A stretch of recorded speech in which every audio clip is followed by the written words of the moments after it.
El árbol de ceniza. Todo el que ha viajado por el este de Inglaterra conoce las pequeñas casas de campo que salpican el paisaje, pequeños edificios bastante húmedos, generalmente de estilo italiano, rodeados de parques de entre 34 y 45 hectáreas. Para mí siempre han tenido un gran atractivo, con el gris pálido del roble partido, los árboles nobles, los lagos con sus cañaverales y la línea de bosques lejanos.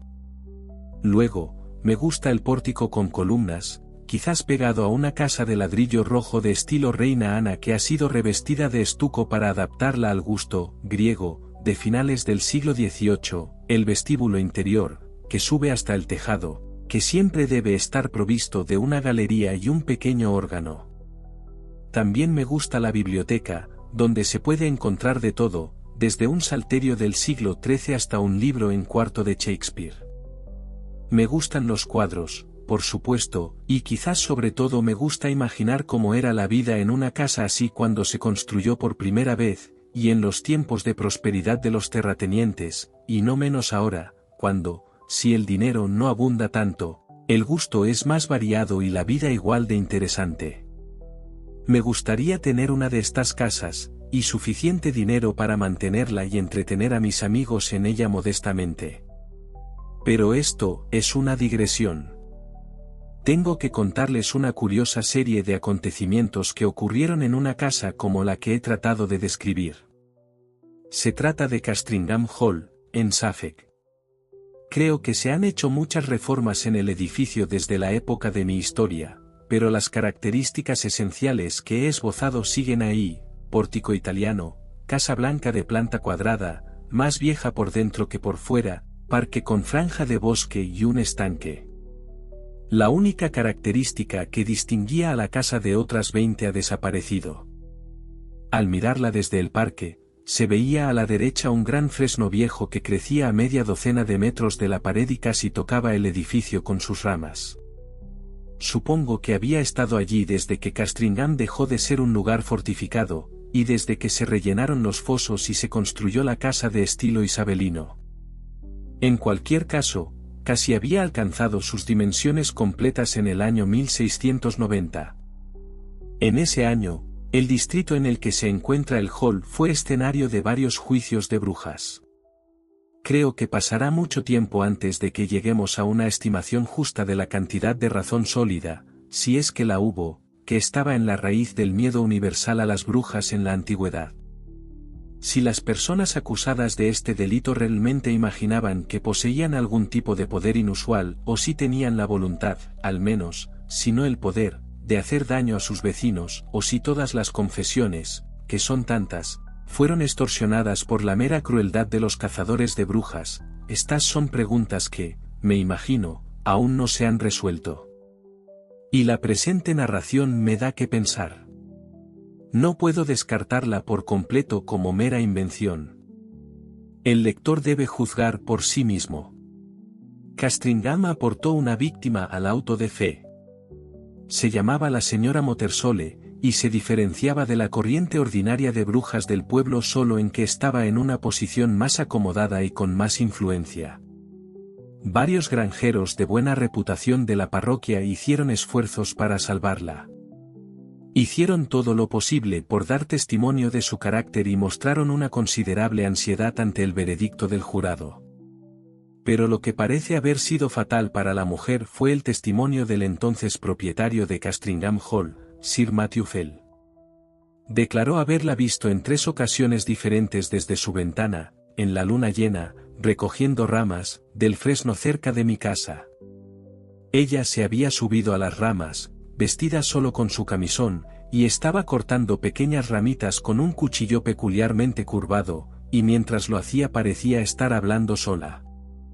En cada ocasión, Sir Matthew había hecho todo lo posible por capturar a la mujer, pero ella siempre se había alarmado por algún ruido accidental que él había hecho, y todo lo que pudo ver cuando bajó al jardín fue una liebre corriendo por el camino en dirección al pueblo. La tercera noche se había esforzado por seguirla a toda velocidad y se había dirigido directamente a la casa de la señora Motersole, pero había tenido que esperar un cuarto de hora golpeando la puerta, Y entonces ella había salido muy enfadada y aparentemente muy somnolienta, como si acabara de levantarse, y él no tenía una buena explicación que ofrecer de su visita.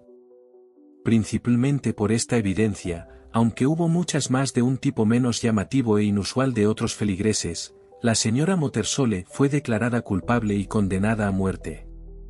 Fue ahorcada una semana después del juicio, junto con otras 5 o 6 criaturas infelices, en Bury St. Edmunds. Sir Matthew Fell, entonces ayudante del sheriff, estuvo presente en la ejecución. Era una mañana húmeda y lluviosa de marzo cuando el carro subió por la colina de hierba áspera a las afueras de Northgate, donde se encontraba la horca. Las otras víctimas estaban apáticas o abatidas por la miseria, pero la señora Motersole era, como en vida, de un temperamento muy diferente. Su rabia venenosa, como la describe un periodista de la época, afectó tanto a los espectadores, sí, incluso al verdugo, que todos los que la vieron afirmaron constantemente que presentaba el aspecto vivo de un demonio loco. Sin embargo, no opuso resistencia a los agentes de la ley, solo miró a los que le pusieron las manos encima con un aspecto tan terrible y venenoso que, como me aseguró uno de ellos más tarde, el mero pensamiento de ello le atormentó interiormente durante 6 meses después. Sin embargo, todo lo que se dice que dijo fueron las palabras aparentemente sin sentido, «Habrá invitados en el salón», que repitió más de una vez en voz baja. Sir Matthew Fell no quedó indiferente ante el comportamiento de la mujer. Habló sobre el asunto con el vicario de su parroquia, con quien viajó a casa una vez finalizado el asunto de la vista. Su testimonio en el juicio no se había prestado muy de buena gana, no estaba especialmente infectado por la manía de la caza de brujas, pero declaró, entonces y después, que no podía dar otra versión del asunto que la que había dado, y que no era posible que se hubiera equivocado en lo que vio. Toda la transacción le había resultado repugnante, ya que era un hombre al que le gustaba llevarse bien con los que le rodeaban, pero vio que había un deber que cumplir en este asunto, y lo había cumplido. Esa parece haber sido la esencia de sus sentimientos, y el vicario lo aplaudió, como habría hecho cualquier hombre razonable. Unas semanas después, cuando la luna de mayo estaba en su plenitud, el vicario y el terrateniente se volvieron a encontrar en el parque y caminaron juntos hasta la mansión. Lady Fell estaba con su madre, que estaba peligrosamente enferma, y Sir Matthew estaba solo en casa, así que el vicario, el señor Crome, se dejó convencer fácilmente para cenar tarde en la mansión. Sir Matthew no fue muy agradable de compañía esa noche. La conversación giró principalmente en torno a asuntos familiares y parroquiales. Por suerte, Sir Matthew hizo un memorándum por escrito de ciertos deseos o intenciones suyos con respecto a sus propiedades, que luego resultó ser extremadamente útil. Cuando el señor Crome pensó en irse a casa, alrededor de las 9:30, Sir Matthew y él dieron una vuelta preliminar por el camino de grava en la parte trasera de la casa. El único incidente que sorprendió al señor Crome fue estaban a la vista del fresno que describí como creciendo cerca de las ventanas del edificio, cuando Sir Matthew se detuvo y dijo: «¿Qué es eso que sube y baja por el tronco del fresno? ¿Nunca es una ardilla? A estas horas estarán todos en sus nidos». El vicario miró y vio la criatura en movimiento, pero no pudo distinguir su color a la luz de la luna. Sin embargo, el contorno nítido, visto por un instante, quedó grabado en su cerebro, y podría haber jurado, dijo, aunque sonara tonto, que, ardilla o no, tenía más de 4 patas. Aun así, no se podía dar mucha importancia a la visión momentánea, y los dos hombres se separaron. Puede que se volvieran a encontrar desde entonces, pero no fue hasta 20 años después. Al día siguiente, Sir Matthew Fell no estaba abajo a las 6 de la mañana, como era su costumbre, ni a las 7, ni tampoco a las 8. Entonces los sirvientes fueron y llamaron a la puerta de su habitación. No hace falta que prolongue la descripción de sus ansiosas escuchas y renovados golpes en los paneles.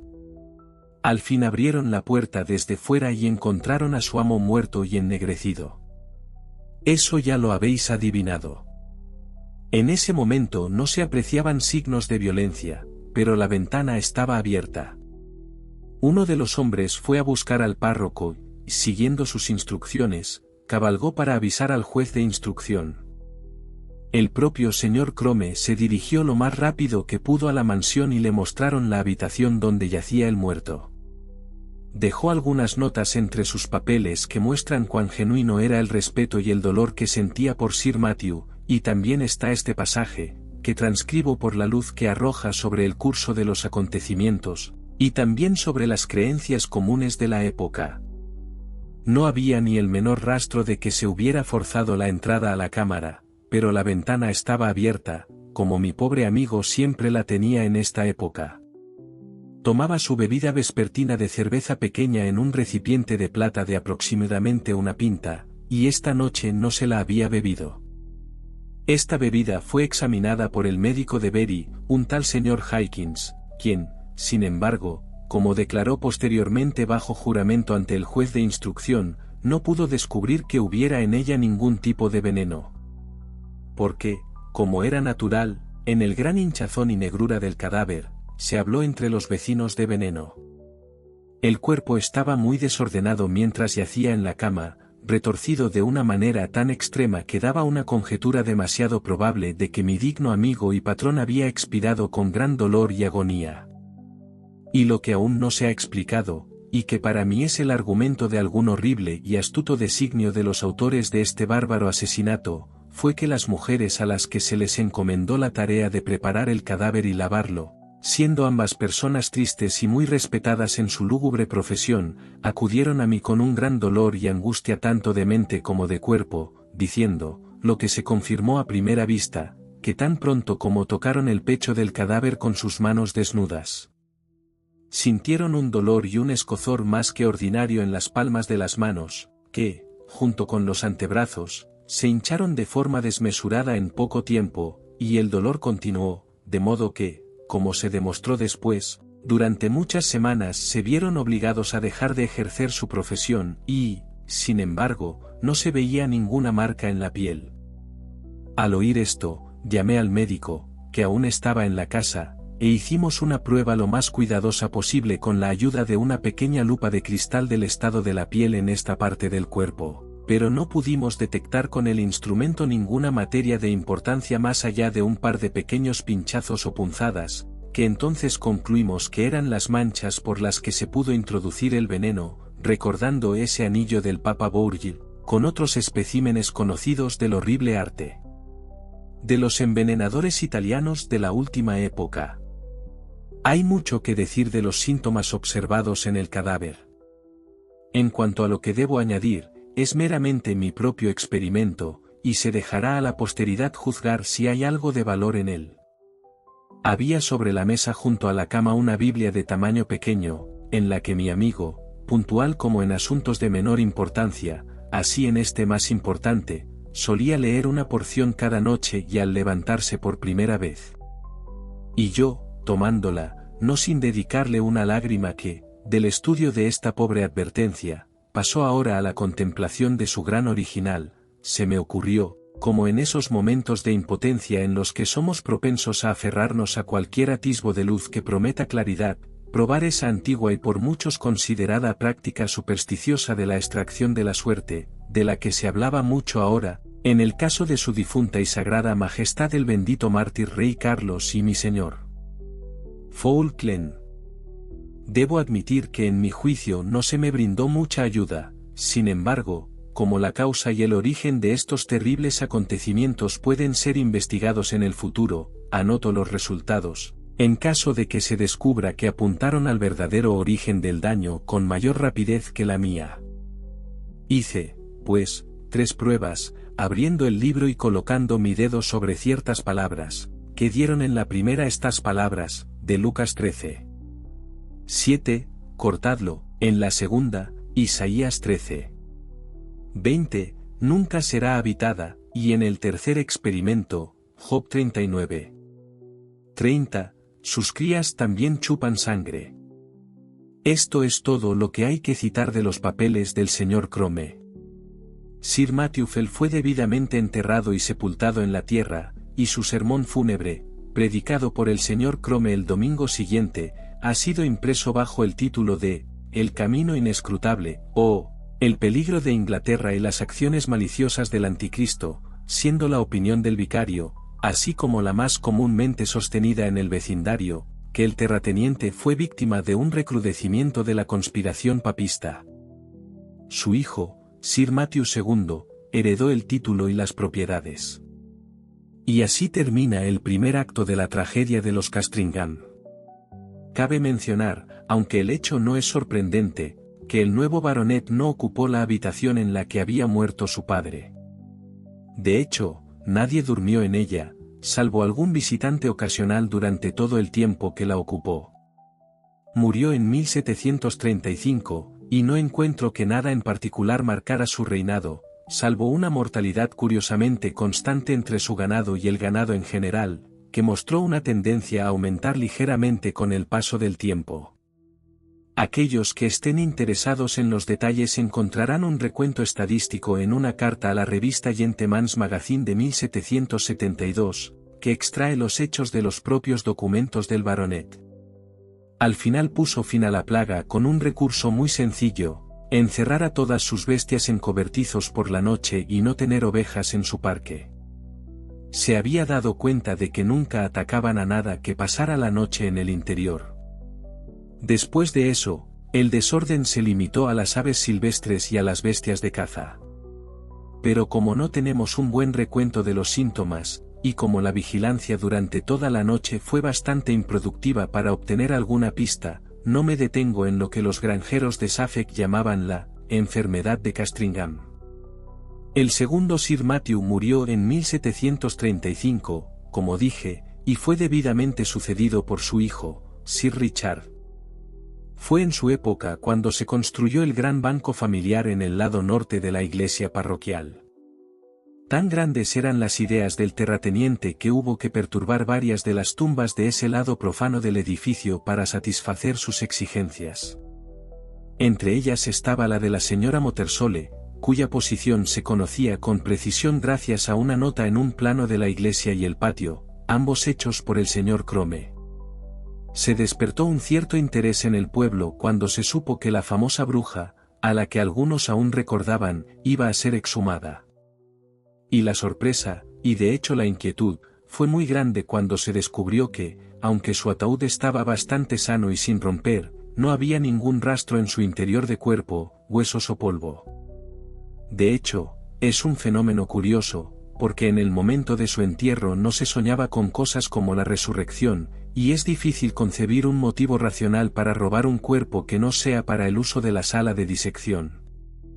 El incidente reavivó durante un tiempo todas las historias de juicios de brujas y de las hazañas de las brujas, latentes durante 40 años, y las órdenes de Sir Richard de que se quemara el ataúd fueron consideradas por muchos como bastante temerarias, aunque se llevaron a cabo debidamente.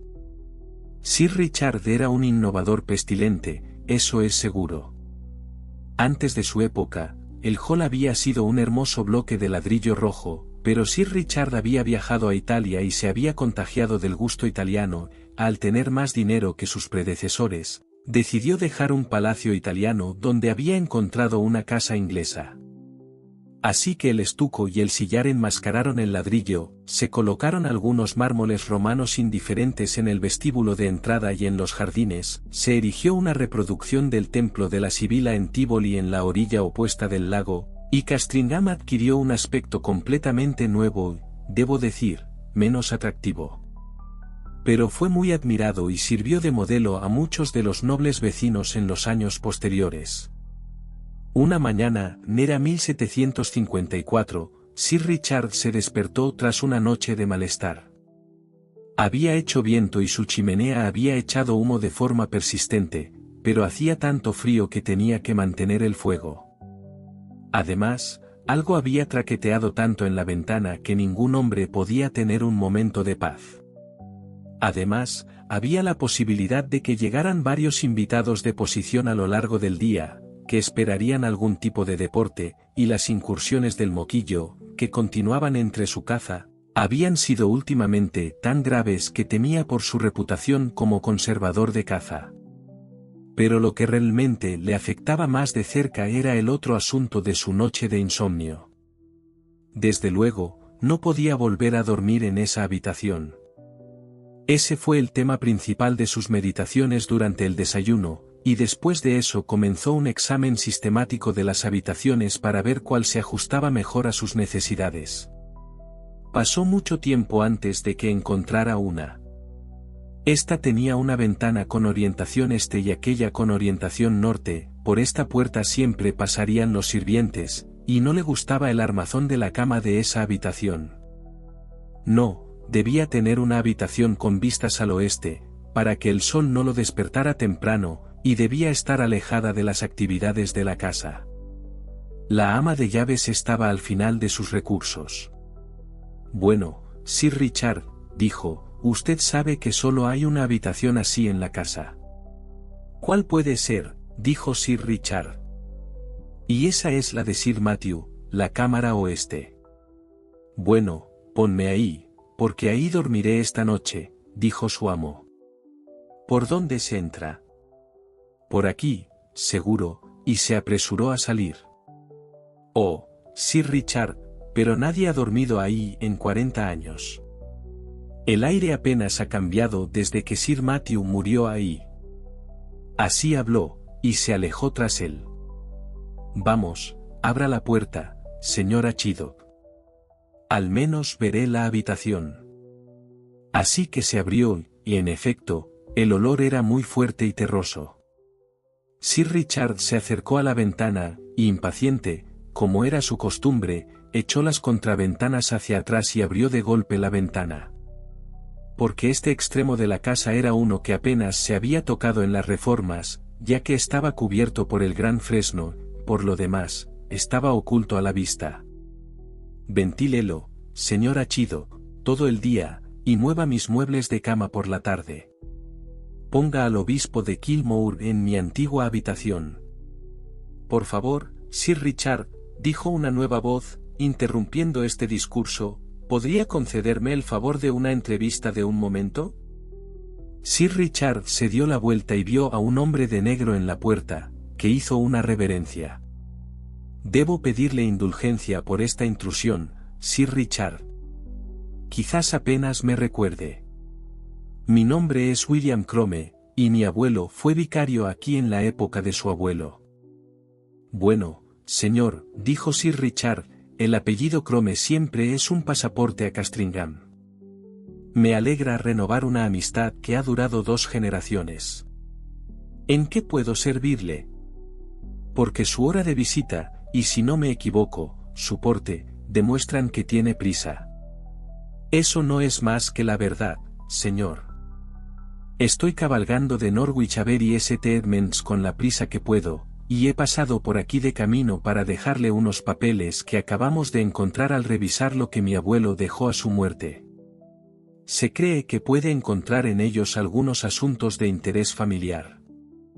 Es usted muy amable, señor Crome, y, si tiene la amabilidad de acompañarme al salón y beber una copa de vino, echaremos un primer vistazo juntos a esos mismos papeles.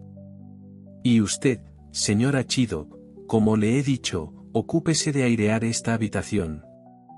Sí, aquí es donde murió mi abuelo.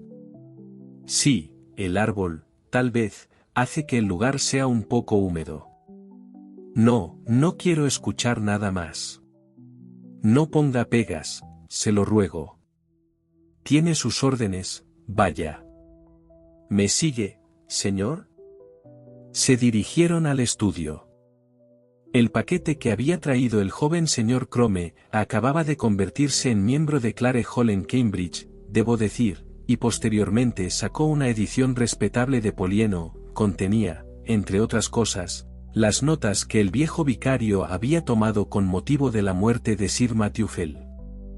Y por primera vez Sir Richard se enfrentó a las enigmáticas Sources Biblicae que habéis oído. Le divirtieron bastante. Bueno, dijo, la Biblia de mi abuelo daba un prudente consejo, cortala. Si eso representa al fresno, puede estar seguro de que no lo descuidaré. Nunca se ha visto un nido de catarros y fiebres como este. El salón contenía los libros de la familia, que, a la espera de la llegada de una colección que Sir Richard había hecho en Italia, y de la construcción de una sala adecuada para recibirlos, no eran muchos. Sir Richard levantó la vista del periódico y miró hacia la estantería.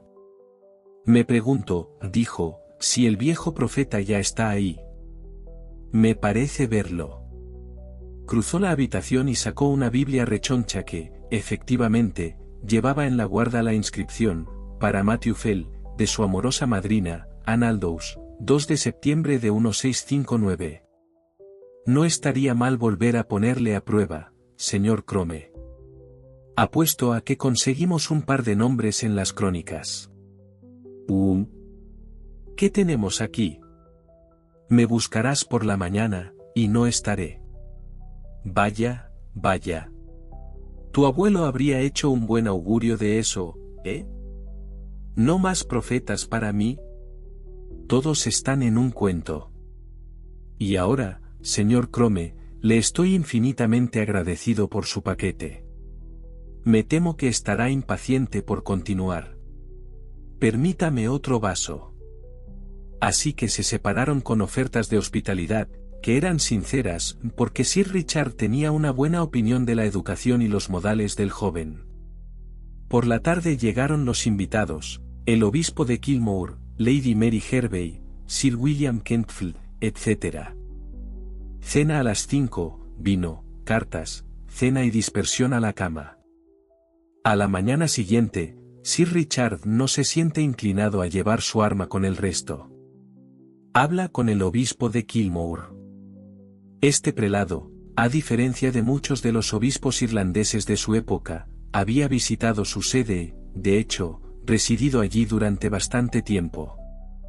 Esa mañana, mientras los dos caminaban por la terraza y hablaban de las reformas y mejoras de la casa, el obispo dijo, señalando la ventana de la sala oeste: nunca conseguiría que uno de mis feligreses irlandeses ocupara esa habitación, Sir Richard. ¿Por qué, milord? De hecho, es la mía. Bueno, nuestros campesinos irlandeses siempre dirán que trae mala suerte dormir cerca de un fresno, y usted tiene un buen fresno a menos de 2 metros de la ventana de su habitación. Quizás, continuó el obispo con una sonrisa, ya le haya dado un toque de su calidad, porque no parece, si se me permite decirlo, tan fresco para su descanso nocturno como le gustaría a sus amigos. Eso, o algo más, es cierto, me quitó el sueño de 12 a 4, mi señor. Pero el árbol va a ser talado mañana, así que no oiré mucho más de él. Aplaudo su determinación. No puede ser saludable tener el aire que se respira filtrado, por así decirlo, a través de todo ese follaje. Su señoría tiene razón en eso, creo. Pero anoche no tenía la ventana abierta. Fue más bien el ruido que se oía, sin duda de las ramitas rozando el cristal, lo que me mantuvo con los ojos abiertos. Creo que eso es difícil, Sir Richard. Mire, lo ve desde este punto. Ninguna de estas ramas más cercanas puede ni siquiera tocar su ventana a menos que haya un vendaval, y no hubo ninguno anoche. No tocan los cristales ni por asomo. No, señor, es cierto. Me pregunto qué habrá sido entonces lo que arañaba y crujía tanto, y cubría el polvo de mi alféizar con líneas y marcas. Al final, convinieron en que las ratas debían haber subido a través de la hiedra. Esa fue la idea del obispo, y Sir Richard la aceptó de inmediato. Así que el día pasó tranquilamente, llegó la noche y el grupo se dispersó a sus habitaciones, deseando a Sir Richard una mejor noche. Y ahora estamos en su dormitorio, con la luz apagada y el terrateniente en la cama. La habitación está sobre la cocina, y la noche afuera sigue tranquila y cálida, así que la ventana está abierta. Hay muy poca luz alrededor del armazón de la cama, pero se percibe un movimiento extraño, parece como si Sir Richard moviera la cabeza rápidamente de un lado a otro con el menor ruido posible. Y ahora, tan engañosa es la penumbra, uno podría suponer que tiene varias cabezas, redondas y parduzcas, que se mueven hacia adelante y hacia atrás, incluso tan bajas como su pecho. Es una ilusión horrible. ¿No es nada más? Ahí. Algo cae de la cama con un suave ruido, como un gatito, y sale por la ventana en un instante, otro, 4, y después de eso vuelve la calma. Me buscarás por la mañana, y no estaré. Como con Sir Matthew, así con Sir Richard, muerto y negro en su cama. Un grupo de invitados y sirvientes pálidos y silenciosos se reunieron bajo la ventana cuando se conoció la noticia. Envenenadores italianos, emisarios papistas, aire infectado, se aventuraron todas estas y más conjeturas, y el obispo de Kilmore miró el árbol, en cuya horquilla de ramas inferiores un gato blanco estaba agazapado, mirando hacia el hueco que los años habían roído en el tronco. Estaba observando algo dentro del árbol con gran interés. De repente, se levantó y se asomó por el agujero. Entonces, un trozo del borde sobre el que estaba se resquebrajó y se deslizó hacia adentro. Todos alzaron la vista al oír el ruido de la caída. La mayoría de nosotros sabemos que un gato puede llorar, pero espero que pocos hayamos oído un grito como el que salió del tronco del gran fresno. Hubo 2 o 3 gritos, los testigos no están seguros de cuántos, y luego solo se oyó un ligero y sordo ruido de conmoción o forcejeo. Pero Lady Mary Hervey se desmayó por completo, y la ama de llaves se tapó los oídos y huyó hasta que cayó en la terraza. El obispo de Kilmore y Sir William Kentfield se quedaron.